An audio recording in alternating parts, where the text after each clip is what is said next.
Hello everybody and welcome back to G for G, Games for Gamers. Today we are here with another episode of The Week in Marvel, or The Week in Marvel Avengers. So we're going to start off showing you this little pretty picture over here. This is Marvel Avengers Alliance Tactics. The reason why we're starting off in this is I wanted to point out that this is going bye-bye. In just a few short days, we will witness the end of Marvel Avengers Alliance Tactics. If you want to see why this game failed, you can check out some videos in the past here on the channel, including one, why Marvel Avengers Alliance Tactics failed.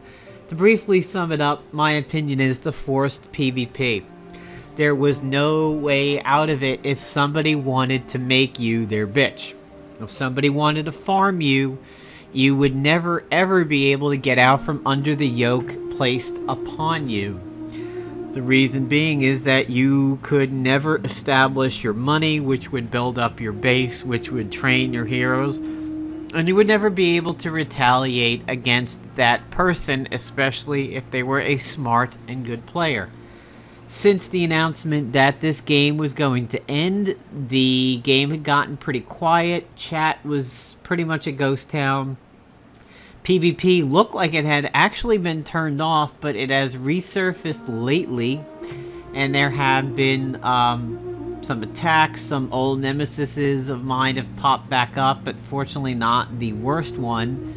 And so I just go and counter them in kind of an effort to say, hey bitch, this isn't an AFK base. And I've gone back and forth with a few people. When you keep retaliating, they eventually leave you alone because then it becomes worthless. The gold that they earn isn't worth the effort. So I believe this game is going to go away on the 20th, and I'm happy to see it go. The forced PvP was rather awful. So let's get over here to Marvel Avengers Alliance and the meat of the episode. Today's background music is brought to you by World of Warcraft Vanilla's OST. So we've definitely got a lot of things happening now at the end of this week over here. High Evolutionary, the group boss, the Spec Ops, will end in 2 days. There is also a gold sale going on. And the gold sale features a bonus item, which is the Infiltrator's Empowered Trench. If you do not need gold at this time, or you are the type of person who likes to buy gold during gold sales, for the bonus items, save your money. Do not get it at this particular point in time, because this is not the good Infiltrator suit. This is an old trench that has no bonuses to it. It is this trench right here, Infiltrator's Reinforced Trench. You would have to be pretty desperate in order to spend gold right now to get this item. This isn't the good Infiltrator's Trench that you see in some of Kingfisher's videos, the ones that say line up to the empowered armor, like this blaster, like that tactician one, or even one of the power armors like this tactician one, or even one of the Aegises like this bruiser and this blaster. This is just simply the Infiltrator's Reinforced Trench. Worthless. Not really worth it. Not interested in spending money on gold at this time. So we have a new chapter coming out, but first we have one rework that is worth taking a look at, and I haven't looked at him yet, so it's going to be a surprise for all of us, and that is Black Knight. Supposedly he's been reworked, and a friend of mine said it was pretty good. So, Chivalrous Duty protects allies from single target or area attacks. Chance to parry and absorb an attack. Okay, I see what. Chance to parry and absorb an attack, then perform a counterattack, increasing the damage and accuracy of the next enemy blade. A cursed blade is replaced with the Shield of Night. Pentecostal Oath grants all allies magic warding. So this is the magic warding of Iron Fist. That's this. That's basically his pure spirit there. reworked slightly, so let's go ahead and take a look at him. Ebony Blade. Whoa, wow, that's a lot of stuff, Pop. It ignores defense and it causes broken vows, which removes chivalrous duty. It causes bleeding. Blood Curse. Chance to perform a follow-up attack when an ally attacks a bleeding target. Chance to counter when a bleeding enemy attacks an ally. Allies' slashing attacks apply bleeding. Shield of Night is replaced with Cursed Blade. That's this. So we'll get to that. Atonement. Not a quick action, but it becomes a quick action if you give him Snappy Service. Removes Blood Curse. He protects allies. Chance to parry. So this is what we saw. It's what he starts off with. Shield of Night. Hemorrhaging attack causes weak point. On himself, he takes 50% damage from all attacks. And then there's Valinor, which gives, wow, all enemies bleed. All enemies are intimidated. All enemies are cornered. There's Ebony Blade, of course, that's the same. There's Atonement, that's the same. Cursed Blade. Deals extra damage on critical hits. Ethereal Strike, so it ignores avoidance and incorporeal effects. It exploits bleeds, and it ignores defense. And of course, there's Valinor. So, that could potentially pair him up really nicely with Fandral. Let's see, is Fandral a slasher? Yes, he is. So, Fandral's counterattacks now, and his level 1 would become a bleeder. And of course, Flinting Circus does not have a starting cooldown, and all enemies get 3 stacks of bleed. So I would think that Fandral and Black Knight would be a rather phenomenal team-up at this point in time. I'm not too sure how many slashers are out there that don't cause bleeding, but, well, okay, there's Heimdall. That's just simply ranged for him. We do know that he causes bleeds. However, his Crescent Darts could be a quick action with Retribution. That would now cause bleeds. Obviously, this is going to cause bleeds. We know that. Cut Loose would finally cause bleeding. That's pretty cool. People have wanted her to cause bleeds on that for some time. Of course, this causes bleeds over here. Brutal Slash causes bleeds. What else? Ooh, X-Force Angel. Pestilence would cause Nano Plague and bleeding. That would be good. Melee that would be pretty cool over here too. Yeah, that would be pretty nice. Obviously, Electra's gonna cause bleeds. That already causes bleeds, so... Squirrel Strike. Nope, that's not a slashing. Which is kind of surprising. I'm really, really surprised that that's not a slashing one. Shatterstar deals with bleeds. We already know that. X-23, and we're going to get to her because she's got a little bit of a thing going on. Let's see. I don't think he has anything slashing. Pestilence. He would finally be able to cause bleeds with his Jekyll and Hyde. And that would just be another attrition for him to exploit. That's pretty cool. She would cause bleeds now with her telekinetic katana and her psychic knives. That's pretty cool. She would do it. So you got a lot of characters that can now bleed kind of the way you would expect them to. Sharp, pointy things without the ISO would now be able to cause bleed. So if we take a look at this over here, and we go to the character-specific ones, and we look at Deadpool's,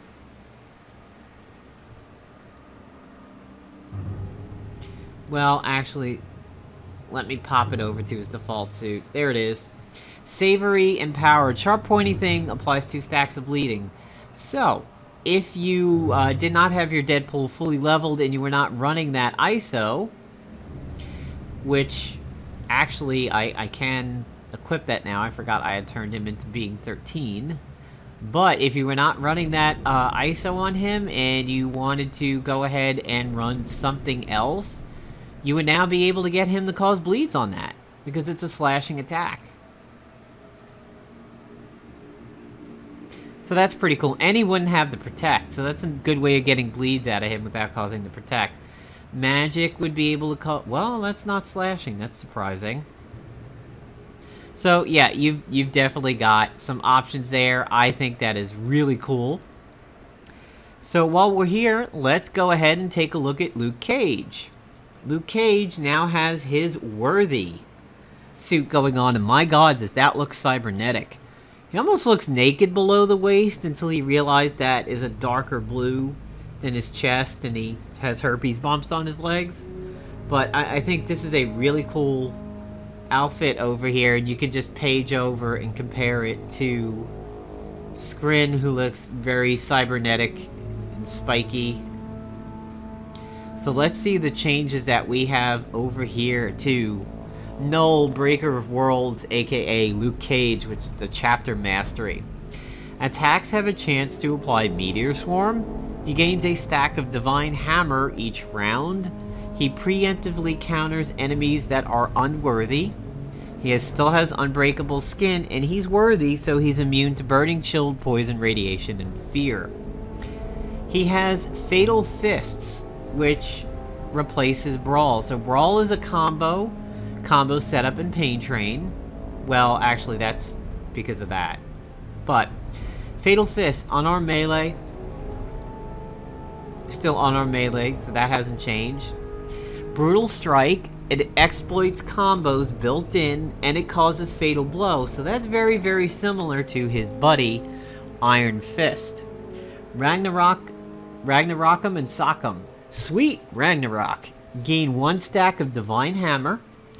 He will cause a combo setup, and he causes Wide Open. This is melee, but it is not melee unarmed, so Dragon's Foot will not help this. You Are Not Worthy, that replaces his bodyguard. So he had Face Punch over there, and he replaces it with an icon for the hammer, which I'm sure he's not going to use, similar to this situation over here, where she's got the hammer and there's not any animation with the hammer. So You Are Not Worthy, it's a quick action, all enemies, it's up every single turn, but only once per turn. Unworthy, attacks can be intercepted by Null, Breaker of Worlds. What's neat is it's a 2-round debuff, but it's a 1-round cooldown, so you can spam it. And since it's a buff, you can possibly apply the ISO over here that buffs gain hit points. That is really, really nice. So it says he has a chance to intercept them. What does that mean? Does that mean he jumps in front and bodyguards it? Does he jump in front and counter it? We're not too sure yet. And there's World Breaker, which is the replacement for Ground and Pound. So Ground and Pound is a ground attack, consumes all stacks of Knuckle Up, Staggered and Collapsing Infrastructure. Bring Down the Heavens consumes all stacks of the Divine Hammer, applies 1 stack of Meteor Swarm for each Divine Hammer consumed, and all enemies are staggered. So my guess is Meteor Swarm is the equivalent of his Collapsing Infrastructure. Can it be dispelled? We don't know yet, but he will come in a Bruiser and a Scrapper form, and of course with Chapter Mastery they're free, so it's not like the Scrapper one will be cheaper. So let's go ahead and take a look at that chapter. And there are some very, very interesting weapons that we have available. I'm still sitting over here going for that axe. That's why it's 5-star. The axe is my primary objective. And then I might bounce over here for the totem, which could be very interesting. And all enemies having incapacitation could be good for Medusa. And over here we have the Savage Cudgel, which would only be my 3rd place choice. But let's look at Season 2. The chapter info will give you Null, Breaker of Worlds. 10 command points, 5 gold, 5 gold, 10 gold, 5 gold, 5,000 silver, which is a drop in the bucket thanks to the group boss. 10 and 10, so you got 20 command points there. Golden Coppice. Weak top-end damage, 1 enemy, fairly high crits over there, melee slashing, it exploits attrition, and it is both Chaos Shot and Breakdown. So that is Spiral, and it is the Chaos Shot SMG. So you now have a ranged Chaos Shot, and now you have a melee one.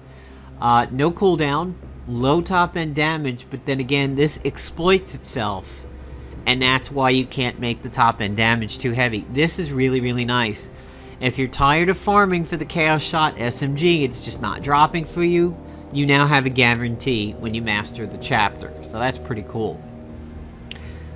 Mission 1 will give us the Pendragon. Customize Ethereal Strike, Finest Hour, and Hallowed. It deals increased damage to demonic and vampiric enemies, so it's not going to be a player. But Finest Hour is really nice, and it's got relatively nice top-end damage. It's melee and it's slashing, so now this will become a bleeder weapon with Black Knight. Finest Hour, of course, is really cool because you've got Neurotrope, you've got the Guardian Insignia, you've got a lot for that. For the Doc Ock one, we have a Tonfa called Blind Rage. Really nice top-end damage. Straight up melee. Causes one enemy to be blinded, and all allies gain Berserker. One for all. Attacks have a chance to cause allies to join in on single target attacks. That is beautiful, because that could help like quick lock teams, and you know, this is a beautiful, beautiful weapon, and I will definitely be farming for this. You have the epic drop of Mysterium Mirror. It's a 1-round buff. It's quick action.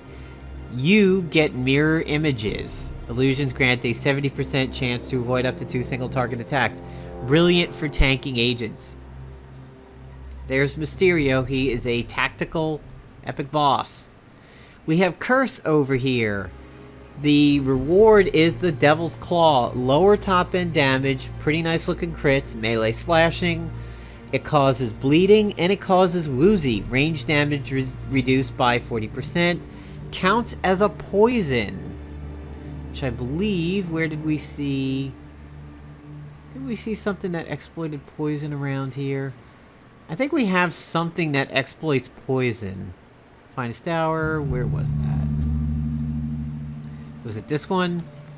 Oh yeah, there you go. There's the exploit poison, and it causes poison.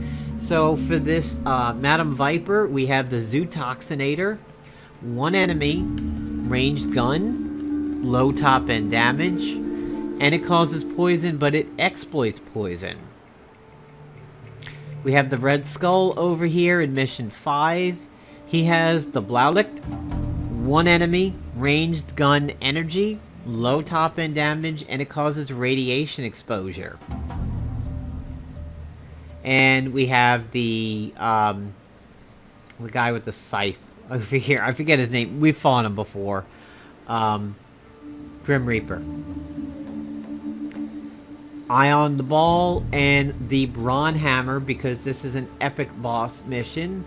Eye on the Ball, it's customized. It has a chance to cause Rising Up, which works pretty well with the Finest Hour one.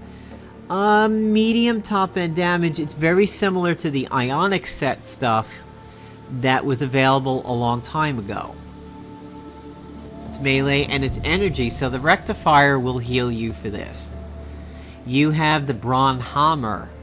2-round cooldown, it's melee, and it causes Soul Fire, but it does not have a lot of good damage here. I don't know that this one is worth it simply for a 2-round cooldown. That's a lot for that low of a damage, and it doesn't exploit it. I don't know. I'm sure the heroic version of it will be nice, and you can see it's Scotty versus Wonder Man, so I hope your Wonder Man is pretty high, and if you have any quests to use him, there it'll be. So, there is the week in Marvel Avengers Alliance. We've got a new chapter that gives us a worthy Luke Cage, already after he's been refactored.